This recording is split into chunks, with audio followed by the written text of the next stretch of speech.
എല്ലാവർക്കും നമസ്കാരം.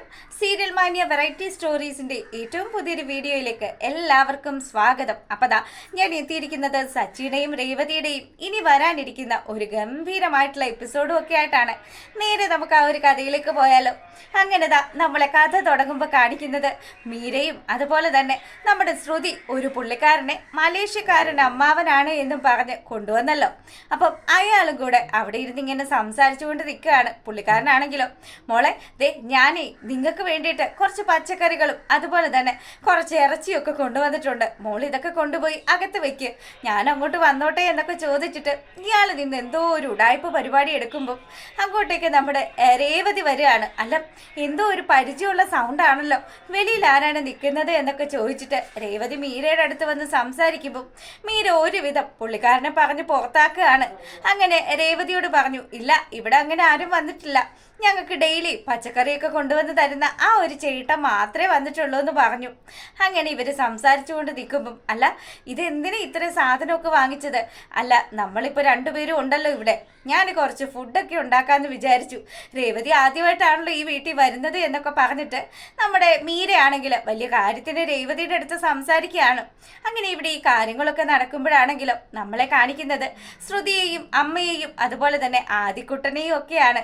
അപ്പം ഇവരെല്ലാവരും കൂടി ഇരുന്ന് സംസാരിച്ചു. നമ്മുടെ ശ്രുതിയുടെ മടിയിൽ തലവെച്ച് കിടക്കുകയാണ് ആദി പറഞ്ഞു, അമ്മ എന്താ അമ്മ ഇത്രയും വർഷമായിട്ടും എന്നോട് അമ്മയാണ് എൻ്റെ അമ്മ എന്നുള്ള സത്യം പറയാതിരുന്നത്? എനിക്ക് എത്രമാത്രം സന്തോഷമായെന്നറിയോ മോനെ ആദി. അമ്മ പറയുന്നത് മോനൊന്ന് കേക്ക്. അമ്മ ഇപ്പം സത്യങ്ങളൊന്നും ആരോടും തുറന്നു പറയാൻ പറ്റുന്ന ഒരു സാഹചര്യത്തിലല്ല ഉള്ളത്. ഇതൊക്കെ കേൾക്കുമ്പോൾ ലക്ഷ്മി അമ്മയാണെങ്കിലോ, മോളെ എനിക്ക് നല്ല ടെൻഷൻ ഉണ്ടായിരുന്നു. ഞാൻ മരിച്ചുപോയി കഴിഞ്ഞാൽ ആദിയുടെ കാര്യത്തിൽ ആദ്യം ആര് നോക്കും?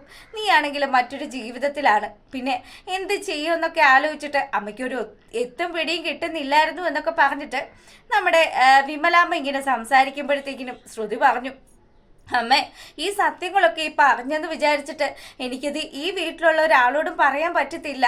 അമ്മയ്ക്കറിയാലോ രേവതി എവിടുത്തെ അമ്മയിട്ട് വട്ടം കറക്കുന്നത്, അതുപോലെ എനിക്കും ഇതൊക്കെ ഉണ്ടാകാൻ സാധ്യതയുണ്ട്. അതുകൊണ്ട് സത്യങ്ങളൊന്നും അവരോട് തുറന്ന് പറയാൻ പറ്റത്തില്ല. അവർ വിചാരിച്ച് വെച്ചിരിക്കുന്നത് ഞാൻ ഏതോ ഒരു കോടീശ്വരൻ്റെ മകളാണെന്നൊക്കെയാണ്. എനിക്കറിയില്ല ഇനി എങ്ങനെ ഇവിടെ പിടിച്ചു നിൽക്കുക എന്ന്. അങ്ങനെ ഭയങ്കര ടെൻഷനിൽ നമ്മുടെ ശ്രുതി സംസാരിക്കുമ്പോഴാണെങ്കിലോ നമ്മുടെ വിമല പറഞ്ഞു, മോളെ എന്നാ ഇപ്പം തന്നെ ഞങ്ങൾ പോയിക്കോട്ടെ, പക്ഷെ ഞങ്ങൾ പോകുന്നതിന് മുന്നേ രേവതിയോടും സച്ചിയോടും ഒക്കെ ഒന്ന് യാത്ര പറയണ്ടേ? നിങ്ങൾക്കൊക്കെ എന്താ എത്ര പറഞ്ഞാലും മനസ്സിലാകാത്തതെന്ന് ചോദിച്ചിട്ട് ശ്രുതിയാണെങ്കിൽ ദേഷ്യപ്പെടുകയാണ്. എൻ്റെ പൊന്നമ്മേ, രേവതിയോടും സച്ചിയോടും ഒന്നും അധികം അടുപ്പം കാണിക്കണ്ട. ദേ ആദി, നിന്നോട് കൂടെ ഞാൻ പറയുന്നത്, രേവതി ആൻറ്റി എന്ന് വിളിച്ചിട്ട് അവളുടെ പിന്നാലെ എങ്ങാനും നടക്കുന്നത് ഞാൻ കണ്ടു കഴിഞ്ഞാലുണ്ടല്ലോ എൻ്റെ സ്വഭാവം മാറുമെന്നൊക്കെ പറഞ്ഞിട്ട് ശ്രുതി ഇങ്ങനെ ദേഷ്യപ്പെടുകയാണ്. ഈ സമയം ആദി പറഞ്ഞു, എന്നാ ഞാനൊരു കാര്യം പറയട്ടെ, അമ്മ അത് കേൾക്കുമോ? നാളെ എൻ്റെ കണ്ണിൻ്റെ ഓപ്പറേഷൻ കഴിയുന്ന സമയത്ത് അമ്മ എൻ്റെ കൺമുന്നിൽ ഉണ്ടാവുമോ?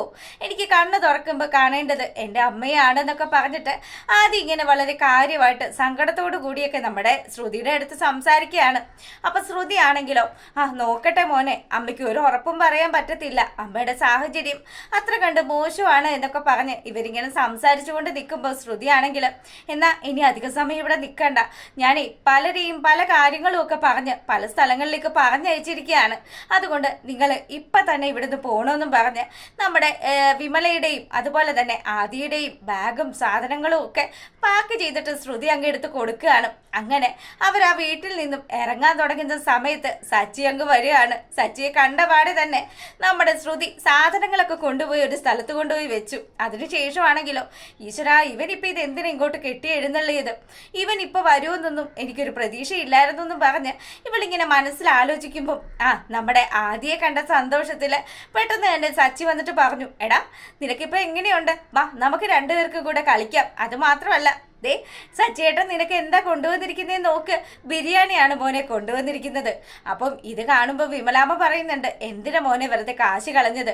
ദേ രേവതി മോള് ഈ വീട്ടിലെ എല്ലാ ജോലിയും ചെയ്തു വെച്ചിട്ടല്ലേ പോയത്, പിന്നെ മോൻ എന്തിനിങ്ങനെ കാശ് കളഞ്ഞെന്നൊക്കെ ചോദിച്ച് വിമല ഇങ്ങനെ ഇവനോട് സംസാരിക്കുമ്പോൾ, അതിനെന്താ അമ്മേ, വല്ലപ്പോഴും അല്ലേ, എനിക്ക് സന്തോഷമുള്ള കാര്യമാണ്, ഇവനെ ഞങ്ങളും ഞങ്ങളുടെ മകനെ പോലെ തന്നെയാണ് കാണുന്നതെന്നൊക്കെ പറഞ്ഞു. അങ്ങനെ ഇവർ സംസാരിച്ചു കൊണ്ട് നിൽക്കുന്ന ആ ഒരു സമയം ശ്രുതിക്ക് ദേഷ്യം വരികയാണ്. ശ്രുതിയാണെങ്കിലോ അല്ല ഇതെന്തിനാ ഇപ്പൊ പുറത്തുനിന്ന് ഫുഡൊക്കെ കൊണ്ടുവന്നതെന്ന് ചോദിക്കുമ്പം അതെ പാർലറിലെ മോളെ നിനക്ക് വേണമെങ്കിൽ നീ ഇതെടുത്ത് കഴിച്ചോ, എനിക്ക് ഒരു പ്രശ്നവും ഇല്ല, ഇത് ഞാൻ ആദിക്ക് വേണ്ടി സ്പെഷ്യലായിട്ട് മേടിച്ചുകൊണ്ട് വന്നതാണ്, എന്തായാലും നല്ല ടേസ്റ്റ് ഉണ്ടാകും മോന്, ഇതൊക്കെ കൊടുക്കെന്നും പറഞ്ഞിട്ട് നമ്മുടെ സച്ചി അകത്തോട്ട് പോവാണ്. അങ്ങനെ സച്ചി അവിടെ പോയ ആ ഒരു സമയത്താണെങ്കിലോ ശ്രുതി ഈ ബിരിയാണിയൊക്കെ എടുത്തിട്ട് അവൾ തന്നെ അവളുടെ സ്വന്തം കൈവച്ച് നമ്മുടെ ഈ ഒരു ആദിക്കുട്ടനെ ഊട്ടിക്കൊടുക്കുകയാണ്. ഈ സമയമാണെങ്കിലോ കാഴ്ചകളൊക്കെ കണ്ടുകൊണ്ട് സച്ചി മടങ്ങിയെത്തി.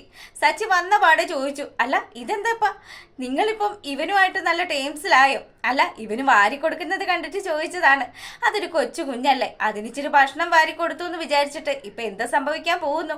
അല്ല ഈ അമ്മയും ആദ്യമൊക്കെ ഇവിടെ നിന്ന സമയത്ത് നിങ്ങൾക്ക് ഭയങ്കര ദേഷ്യമായിരുന്നല്ലോ, പിന്നെ നിങ്ങൾക്ക് ഇപ്പൊ എന്ത് പറ്റിയെന്ന് സച്ചി ഇങ്ങനെ അവരോട് തിരക്കുകയാണ്. ഈ സമയത്താണെങ്കിലോ നമ്മുടെ വിമല പറഞ്ഞു, മോനെ നിനക്ക് ഉച്ച കഴിഞ്ഞ് വണ്ടി ഓടിക്കാൻ എങ്ങാനും പോകണോന്ന് ചോദിക്കുമ്പോൾ ഇല്ല, ഇന്ന് ഫുൾ ടൈം ഞാൻ വീട്ടിൽ തന്നെ ഉണ്ടാകും, അതുകൊണ്ട് നമുക്ക് ഇന്നിവിടെ ജോളിയായിട്ട് അടിച്ചു പൊളിക്കാന്നൊക്കെ പറഞ്ഞു. അങ്ങനെ സച്ചിയൊക്കെ സംസാരിച്ചുകൊണ്ട് നിൽക്കുമ്പോഴത്തേക്കിനും നമ്മുടെ ശ്രുതിക്കാണെങ്കിൽ നല്ലതുപോലെ ടെൻഷനായി. സച്ചി എവിടെയെങ്കിലും ഒന്ന് പറഞ്ഞു വിട്ടിട്ട് വേണം ഇവരെയൊക്കെ ഈ വീട്ടിൽ നിന്നും ഒന്ന് മാറ്റി നിർത്താനായിട്ട്. അപ്പോൾ അതിന് ശ്രുതി കിടന്ന് പെടാപ്പാട് കഴിക്കുമ്പോൾ നമ്മളെ കാണിക്കുന്നത് നമ്മുടെ രേവതിയാണ്. രേവതിയും മീരയും കൂടെ അവരവിടെ വെച്ച് ഫുഡൊക്കെ ഉണ്ടാക്കിയിട്ട് രണ്ടുപേരും കൂടി ഇങ്ങനെ കഴിച്ചുകൊണ്ട് നിൽക്കുമ്പോൾ മീരയ്ക്ക് പല കാര്യങ്ങളും മനസ്സിലായി. രേവതി വളരെ നല്ലൊരു സ്വഭാവത്തിൽപ്പെട്ട കുട്ടിയാണെന്നും അവള് ശ്രുതി പറയുന്നത് പോലെ പ്രശ്നക്കാരിയല്ല എന്നും ഒക്കെ മനസ്സിലായി. അങ്ങനെ ചന്ദ്രമതിയെ പോലെയുള്ള ഒരു അമ്മായിയമ്മയുടെ മുന്നിൽ എങ്ങനെയാ രേവതി നീ പിടിച്ചു നിൽക്കുന്നത്? ദേ ഈ ഞാനെങ്ങാനും ആയിരുന്നെങ്കിൽ ഒരു വർഷം പോലും അവിടെ എനിക്ക് പിടിച്ചു നിൽക്കാനേ സാധിക്കില്ല, ഞാനൊക്കെ പെട്ടെന്ന് അവിടുന്ന് ഇട്ടെറിഞ്ഞു പോകുന്നേനെന്നൊക്കെ പറഞ്ഞു. അങ്ങനെ ഇവർ സംസാരിച്ചുകൊണ്ട് നിൽക്കുകയാണ്. ആ സമയമാണെങ്കിലോ നമ്മുടെ സച്ചിക്ക് എന്തൊക്കെയോ ചില ഡൗട്ടുകളൊക്കെ വരികയാണ്. അത് ശ്രുതിക്ക് പെട്ടെന്ന് ആദ്യോട് കണ്ട ആ ഒരു സ്നേഹവും അതുപോലെ തന്നെ അവന് ഭക്ഷണം വാരി കൊടുക്കുന്ന ആ ഒരു കാഴ്ചയും ഒക്കെ സച്ചിയുടെ മനസ്സിൽ ഇങ്ങനെ നിൽക്കുകയാണ്. എന്തായാലും ഇതിന് പിന്നിൽ എന്തോ ഒരു കഥയുണ്ട്, അത് കണ്ടെത്തുക തന്നെ വേണമെന്നും പറഞ്ഞ് ചിന്തിച്ചു നിൽക്കുന്ന നമ്മുടെ സച്ചിയെ കാണിച്ചുകൊണ്ടാണ് ആ ഒരു എപ്പിസോഡ് വൈൻഡപ്പ് ആകുന്നത്. അപ്പോൾ നിങ്ങൾക്ക് ഇഷ്ടപ്പെട്ടാൽ ലൈക്ക് ചെയ്യാനും കമൻറ്റ് ചെയ്യാനും മറക്കരുത് കേട്ടോ. അപ്പോൾ ഓക്കേ.